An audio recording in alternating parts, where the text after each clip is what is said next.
Board, मील का पत्थर सब थाई भाषा में लिखा है। आपकी गरज हो तो पढ़ पाओ और ना पढ़ पाओ तो जाओ, लेकिन वहां सारा काम थाई भाषा में होता है।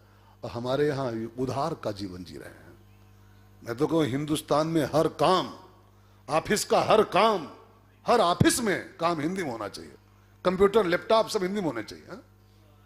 होना हिंदुस्तान है ये कोई लंदन नहीं है जी। इंग्लिश की निंदा नहीं कर रहा हूं, इंग्लिश अपना अंतर्राष्ट्रीय भाषा, और अंतर्राष्ट्रीय खाक भाषा अंतर्राष्ट्रीय नहीं है। वो अंतर्राष्ट्रीय नहीं है, कुछ देशों की भाषा खाली है, अंतर्राष्ट्रीय अंतर्राष्ट्रीय नहीं। ये इंग्लिश ने मारा देश को।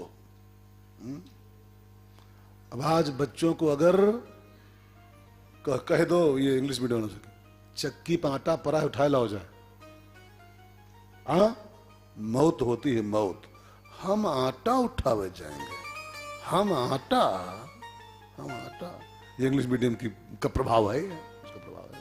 अब 5 किलो आटा लाने में नानी मरती बच्चों की।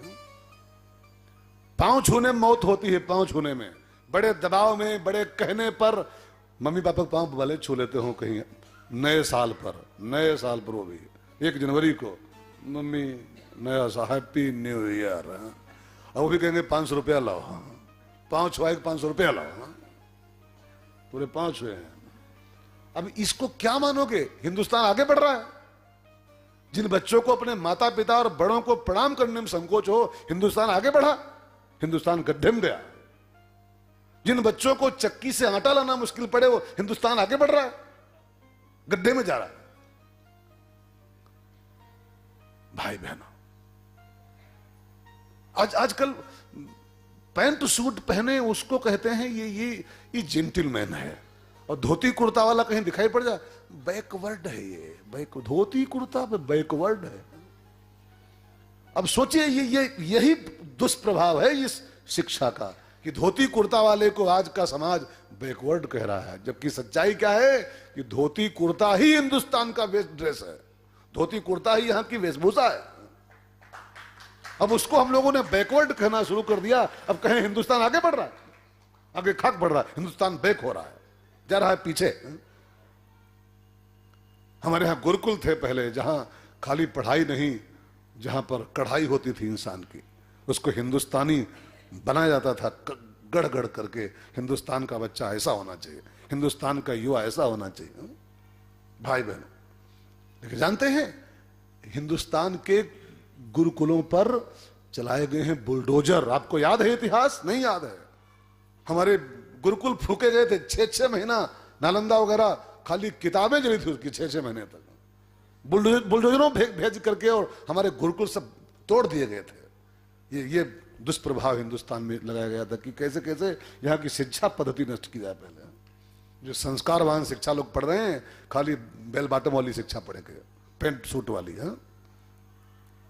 तो भाई बहनों, भगवान को पढ़ने भेजा गया गुरुकुल में, संदीपनी जी क्या, और वहां जाके भगवान ने सुदामा से दोस्ती किया। आप जानते हो, सुदामा नाम का एक ब्राह्मण पढ़ता था भगवान के साथ, उससे दोस्ती किया, फिर पढ़ाई शुरू किया। ये सूत्र है, सुदामा से दोस्ती करके ही पढ़ाई बढ़िया हो पाती है। सुदामा का अर्थ पंडित जी नहीं, सुदामा का अर्थ जो पंडित लगाओगे, पंडित जी थे कोई, उनसे दोस्ती कर लिया तो बात बिगड़ जाएगी। सुदामा का अर्थ होता है सु माने सुंदर तरीके से, और दामा माने दमन करना, संयम करना। तो इंद्रियों पर संयम की कला का ही नाम होता है सुदामा। सुदामा, सु माने सुंदर ढंग से, दामा माने इंद्रियों पर कंट्रोल, ठीक है ना। तो इंद्रिय संयम का नाम सुदामा है। और प्रत्येक विद्यार्थी का यह फर्ज बनता है कि पढ़ाई के दौरान वो सुदामा से दोस्ती करे। जिसका इंद्रियों पर कंट्रोल नहीं है वो पढ़ाई नहीं कर सकता।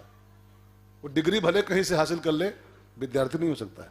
हमारे एक सूत्र है, मैंने पढ़ा था कक्षा 7 में, 6-7 में, सुखार्थिनः कुतो विद्या और विद्यार्थिनः कुतो सुखम। जो सुखार्थी है वो विद्यार्थी नहीं हो सकता है, और जो विद्यार्थी है वो सुखार्थी नहीं होना चाहिए।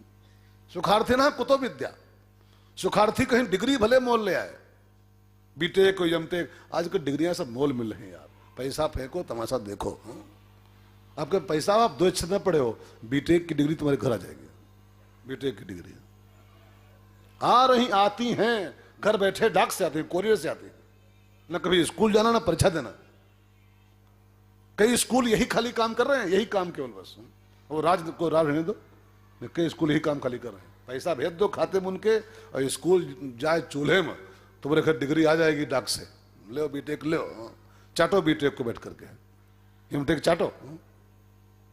डिग्री नहीं, लेकिन विद्यार्थी वही है जो सुखार्थी नहीं है, जिसको इंद्रियों पर कंट्रोल है। सुदामा से दोस्ती करके भगवान ने पढ़ाई पूरी किया, और भगवान ने पढ़ाई पूरी करके, पढ़ाई करके गुरु जी के यहाँ से एक संदेश समाज को दिया है कि जब मैं इस संसार में आने के बाद गुरु के यहाँ पढ़ाई करके आया हूँ, संदीपनी के यहाँ से, तो तुम भी इस संसार में आए हो तो बिना गुरु के मत रहो। जो इस संसार में बिना गुरु के जीवन जीने का प्रयास करता है वो पार नहीं हो पाता है। रामायण में भी कुछ साफ साफ लिखा हुआ है, पढ़िए। बिनु गुरु, चाहे जो हो आप, चाहे जो हो, बिनु गुरु भव निधि तरई न कोई, बिनु गुरु भव निधि तरई न कोई, चाहे बिरंची शंकर सम होई, चाहे बिरंची शंकर सम होई। बंदाऊं गुरु पद पदुम परादा, बंदाऊं गुरु पद पदुम परादा, सुरुचि सुवास सरस अनुरागा, सुरुचि सुबास सरस अनुरागा, सुरुचि सुबास सरस अनुरागा। भगवान गुरु के यहाँ जाके संदेश दे रहे हैं। अच्छा, एक बात और जान लो, गुरु कैसा होना चाहिए। हमारे यहाँ कहावत है, गुरु करो जान के। क्या जान के? क्या जान के? क्या जानना होता है गुरु के बारे में? उसके आश्रम कितने हैं, उसके पास गाड़ी कई लाख रुपए वाली है, वो सोने की चैन पहनता है कि नहीं पहनता है, चांदी खड़ुआ है कि नहीं उसके पास है। गुरु कैसा होना चाहिए, बहुत ध्यान देकर सुनिएगा। संदीपनी, जो संदीपनी हो उसको गुरु बनाओ। प्रत्येक व्यक्ति के जीवन में एक संदीपनी जैसा गुरु अवश्य होना चाहिए। संदीपनी माने, अब सब हिंदी भाषा शब्द ही है, हिंदी भाषा के अर्थ निकालो। संदीपन माने होता है जलाने वाला, प्रकाशित करने वाला। तो जो हमारे भीतर के बुझे हुए ज्ञान के दीपक को संदीप्त कर दे, संदीपन कर दे, उसका नाम होता है संदीपनी। संदीपनी वो खाली गुरु बाबा नहीं कि संदीपनी जी कोई थे। अब जी पर मत रहो यार, जी थे उनको छोड़ो। संदीपनी का खुला खुला अर्थ होता है तमसो मां ज्योतिर्गमय, जो हमारे भीतर के अंधकार को दूर करके और हमारे भीतर एक प्रकाश की ज्योति जला दे, ज्ञान का प्रकाश फैला दे, उसका नाम होता है संदीपनी। एक संत बोल रहे थे, गुरु होता है जली मोमबत्ती, संदीप्त, जलती हुई, और शिष्य होता है बुझी मोमबत्ती। अब बुझी मोमबत्ती जब किसी संदीप्त मोमबत्ती के पास आएगी, जलती हुई के पास, ठीक है ना, तब जलेगी। और जब ये भी बुझी हो, ये भी बुझी हो, और खूब लड़ा आपस में, बुझी बुझी, कुछ होई, कुछ होई, कुछ न होई। हाँ, बुझी तो जीव तो बुझी मोमबत्ती है ही है, लेकिन जब ये जीव किसी जलती के पास जाएगा, उसके टच में जाएगा, जो देदीप्यमान हो, जो एनलाइटेंड हो, जो बुद्ध पुरुष हो, जो संदीप्त हो, जलता हुआ हो, वही तो हमको जला सकता है। तो जो स्वयं जल रहा हो, प्रकाश दे रहा हो, और जो हमारी बुझे हुए चिराग को जला सकता हो, ऐसा कोई न कोई संदीपनी ढूंढ के, छांट के चुनो उसको, जिंदगी में उसका दामन थामो, आपके भीतर प्रकाश भर देगा तभी तो। अच्छा, एक बात बताओ, दुनिया भर में प्रकाश हो लेकिन आपकी गाड़ी में प्रकाश न हो तो गाड़ी आपकी चल पाएगी? दुनिया भर में लाइट हो, आपकी गाड़ी की लाइट फ्यूज हो गई हो तो दुनिया भर की लाइट आपके काम आएगी? अच्छा, दुनिया भर में हवा हो और आपके टायर में हवा न हो, गाड़ी के टायर में, तो दुनिया की हवा आपके टायर को चला पाएगी? आपके टायर में हवा चाहिए, आपकी गाड़ी में लाइट चाहिए। तो किसी जलते हुए के पास जाके पहले अपनी लाइट जलवा लो, लाइट ठीक करा लो और तब जीवन की कार को आगे लेके चलो। बिन लाइट की गाड़ी चलाओगे किसी गड्ढे में पलटे मिलोगे अंधेरे में। बिन लाइट की गाड़ी नहीं, लाइट वाली गाड़ी चलाओ। एक बड़ा प्यारा गीत है, सुनो 2 लाइन। जिंदगी का, बहुत ध्यान देना शब्दों पर, जिंदगी का सफर करने वाले अपने मन का दिया तू जला ले। जिंदगी का सफर करने वाले, गाइए गाइए सब। अपने मन का दिया तू जला ले। और सच्चाई ये है कि जला ले नहीं, जलवा ले, जलवा ले। अब वो तो गाना में नहीं बैठा तो जला ले, जलवा ले। जिंदगी का सफर करने वाले, अपने मन का दिया तू जलवा ले। अपने मन का दिया तू जलवा ले। सफर लंबा है गहरा अंधेरा, कौन जाने कहाँ हो बसेरा। सफर लंबा है गहरा अंधेरा, कौन जाने कहाँ हो बसेरा। तू है अनजान राहों का राही, चलते रहना ही है काम तेरा। तू है अनजान राहों का राही, चलते रहना ही है काम तेरा। रोशनी से डगर जगमगा ले, रोशनी से डगर जगमगा ले। अपने मन का दिया तो जलवा ले, अपने मन का दिया तो जलवा ले। जिंदगी का सफर करने वाले, अपने मन का दिया तो जलवा ले। अपने मन का दिया तो जलवा ले। जिंदगी एक सफर, जिंदगी लाइफ इज ए जर्नी। और ये शरीर है उस यात्रा की कार, और कार में लाइट न हो तो कार का क्या हाल होगा, क्या हाल होगा। अब जिंदगी की यात्रा में दिन में यात्रा होगी, रात में यात्रा करनी पड़ेगी, और रात में बिना लाइट के चल पड़ोगे कहां जाओगे? Trauma centre, emergency ward. Light बहुत जरूरी है भाई बहनों। एक बात मैं आपसे कह के आगे बढ़ूं फटाफट, बहुत ध्यान देकर सुन लो। एक बहुत बड़े संत बोल रहे थे, शायद बापूजी कह रहे थे, शायद बापूजी बोल रहे थे कि यात्रा कोई भी हो, प्लीज बहुत ध्यान दो, कान खोल के सुनो। किसी भी यात्रा में 3 बातें आवश्यक होती, किसी भी यात्रा में। मैनपुरी टू दिल्ली जाना आपको हो, 3 बातें जरूरी है। लखनऊ जाना हो, 3 बातें आवश्यक है। ऐसे जिंदगी भी एक यात्रा ही तो है, इस यात्रा में 3 बातें आवश्यक है। जिसके पास 3 चीजें हैं उसकी यात्रा सानंद बीतेगी, आनंद के साथ। और 3 बातें नहीं है तो आप बहुत घबराओगे, बड़ा पछताओगे, यात्रा आपकी कष्टकर हो जाएगी, कष्ट में हो जाएगी। कौन कौन 3 बातें? ध्यान देके सुनो। 1, यात्रा की पहली शर्त है कि यात्रा में रास्ता पहले आपके पास मालूम होना चाहिए। चाहे गूगल के मैप में सेट हो, चाहे जैसे सेट हो, रास्ता पहले पक्का होना चाहिए कि हमें कहाँ जाना है। रास्ता वही न पता हो और खाली चल रहे हो, ऐसे कहाँ जाओगे? कोई कार लिए खाली ऐसे भाग रहा हो ऐसे बस 180 स्पीड में, कहाँ जाएगा वो? पहले तो आपको जो लक्ष्य है उस लक्ष्य तक जाने का रास्ता मालूम होना चाहिए। यात्रा की पहली शर्त रास्ता।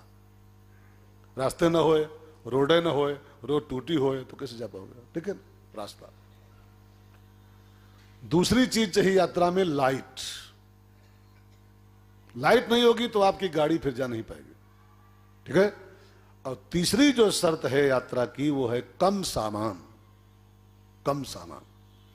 आपने कहीं बसों में लिखा देखा है?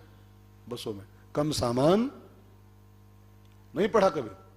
हे भगवान, नहीं पढ़ा। बसों में लिखा होता है बहुत जगह, कम सामान यात्रा आसान। यात्रा आसान। 5 होलडाल और 2 सूटकेस और 2 बुरिया गेहूं लेके चढ़ो ट्रेन में तो आप तो परेशान हो गए ही, पूरी बोगी परेशान हो जाएगी। हाँ, पूरी बोगी परेशान हो जाएगी। कम सामान, यात्रा आसान। जीवन एक यात्रा ही तो है। इस जीवन की यात्रा में भी कम से कम सामान, कम से कम सामान। एक अवस्था के बाद थोड़ा कम करो, बहुत लादो मत। बहुत लाद की यात्रा आपकी बहुत दुष्कर हो जाएगी।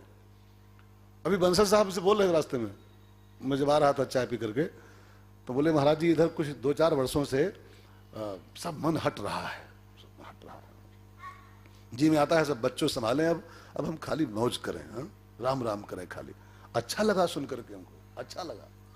हमने कहा भी बंसल साहब से, हमने कहा भैया एक अवस्था के बाद सबको यही होना चाहिए, एक एज के बाद में, एक स्टेज के बाद सबको यही होना चाहिए। यात्रा पर निकलना है तो कुछ सामान कम करो, होलडाल बहुत मत पैक करो, सूटकेस बड़े बड़े मत पैक करो, जा नहीं पाओगे चैन से आप। यात्रा आपकी बहुत नरक कैसी यात्रा हो जाएगी। बस में घुस नहीं पाओगे, ट्रेन में चढ़ नहीं पाओगे। आखिरकार जाना ही तो है यार, सज्जन रे, यात्रा ही तो है, जाना ही तो है। ये बांध के होलडाल, ये फैक्ट्रियां ये लेके जा पाओगे पर तक, रह जाओगे बीच में। हा? सज्जन रे झूठ मत बोलो। आगे क्या है? इसका मतलब क्या है कि सबको आता है, हमें अकेले दोषी नहीं है जी। हाँ? अकेले हम अपराधी नहीं है, सब गा रहे हैं, अपराधी हम क्यों? हाँ? एक चोर पकड़ा गया ना, तो राजा ने कहा इसकी फांसी करो, चोर की। तो चोरवा ने कहा फांसी करो, लेकिन एक मेरे हाथ में करामात है, उसका लाभ ले लो तब फांसी करो। तो कौन सी करामात? कहा मोतियों की खेती कर लेते हैं महाराज, मोतियों की खेती। तो मोती खेती करा लो हमसे, मोती बढ़िया खेती लहला दे, फिर चढ़ाओ फांसी पर। अरे बढ़िया बात है। तो कहा खेत खाली करो मेरे लिए। तो खेत खाली किया गया, फिर उसने जौ बो दी, उसमें जाड़े का मौसम था, जौ बो दिया। और फिर जौ पर ओस गिरी, ओस। अब ओस गिरे तो उसे मोती की तरह दिखाई पड़ता है सूर्य किरणों में, मोती सब लगे, मोती खिल गए। और फट गया, महाराज जी चलो चलो खेती तैयार, मोती खिल गए सब। महाराज जी फटाफट आए, देखा पूरा खेत सब चमचम चमचम वो बिंदु चमक रहे, ओस वाले वो मोती के से। तो राजा ने कहा नोचे उतारे? कहा नहीं नहीं, इनको सब नहीं चुन सकते हैं। कहा फिर कौन? कहा जो जिंदगी में कबहू चोरी न किया हो, जिंदगी में कभी चोरी न किया हो, वो ये मोती चुन सकता है। बाकी कोई छुएगा तो ये पानी हो जाएंगे भैया, पानी हो जाएंगे। तो राजा साहब तुम बताओ चोरी कभी नहीं की हो तो उतारो। तो राजा ने कहा हम तो खूब चुराए हैं यार माल बचपन में। कहा हम नहीं छुपाएंगे। तो बोला कि रानी साहिबा तुम उतार लो, तो चोरी तो नहीं की हो कभी? अरे खूब की है, बतासा खाई पानी चुरा चुरा करके। तो कहा गुरु जी को बुलाओ, गुरु जी तो पक्का है, गुरु बाबा तो नहीं चुराए होंगे। तो गुरु जी जो राजपुरोहित है, राजगुरु, वही बुलाए गए कि तुम उतारो मोती है, चोरी तो नहीं की हो कोई? तो कहा जब से गुरु बने तब से तो नहीं किए हैं, लेकिन जब गुरु जी के रहते थे, विद्यार्थी थे, तब गुरु जी की थैली से खूब खाते थे मिठाई चुरा चुरा करके। हाँ, मिठाई पेड़ा खूब खाए चुरा चुराए। तो हम भी इसके लायक नहीं है। पूरे राज्य के लोग इकट्ठा हुए, लेकिन कोई नहीं बोला कि हम चोर नहीं है। तब उस चोर ने कहा तो फांसी अकेले हमारी काहे करे हुआ है? जब चोट्टे सब हैं तो फांसी हमारी क्यों? ये तो सबका फांसी चढ़ाओ, जब सब चोर हैं तो अपराधी हम के जब सब फिल्मी गाना गाते हो तो अपराधी अकेले हम कैसे हैं? तो सजन रे झूठ मत बोलो, खुदा के पास जाना है, न हाथी है न घोड़ा है, वहाँ पैदल ही जाना है। सजन रे झूठ मत बोलो, खुदा के पास जाना है, न हाथी है न घोड़ा है, वहाँ पैदल ही जाना है। सजन रे झूठ मत बोलो। जीवन की यात्रा में भी यही 3 बातें लागू होती हैं। एक रास्ता, दूसरे लाइट, तीसरे वैराग्य। वैराग्य माने कम सामान, ठीक है ना, वैराग्य। और प्लस पॉइंट ये है कि ये 3 के तीनों आइटम जो जीवन की यात्रा में आवश्यक हैं, ये गुरु से प्राप्त होते हैं। गुरु से ही रास्ता मालूम पड़ेगा, गुरु ही आपको, संदीपनी ही आपके लाइट जला के आपको देगा, और गुरु ही आपको वैराग्य सिखाएगा कि संसार में क्या है तुम्हारा, क्यों लादे घूम रहे हो यार, क्यों, थोड़ा हल्के हो जाओ, थोड़ा हल्के हो जाओ। इसलिए भगवान गुरु के यहाँ गए। बिना गुरु के जीवन की यात्रा नहीं हो पाती। इसलिए भगवान गुरु के यहाँ पढ़ने गए और पढ़ाई के बाद गुरु के मृत पुत्र को, उनका बेटा एक मर गया था, उसको दक्षिणा के रूप में उसको दान किया। गुरु शिष्य के बीच एक और चीज हो, दक्षिणा होती है। दक्षिणा, दक्षिणा जानते हो क्या होती है? 500 रुपया, 5000 रुपया, धोती कुर्ता, साल, मिठाई का डिब्बा। नो नो, गुरु जी का पेमेंट नहीं है। गुरु की दक्षिणा खाली एक होती है। आज इसलिए बता रहा हूं कि आज ध्यान देना पड़ेगा। गुरु दक्षिणा खाली एक होती है, केवल एक, कि शिष्य अपने को गुरु के हवाले कर दे, बस, कि मैं ही तुम्हारा हो गया। आज से ये धोती कुर्ता ले हो, ये लिफाफा ले हो, नहीं, आज से मैं ही तुम्हारा हो गया, मेरा जीवन तेरे हवाले, जीवन का मैंने सौंप दिया, सब भार तुम्हारे हाथों में। तब गुरु कृपा उतरनी शुरू होती है, तब गुरु कृपा।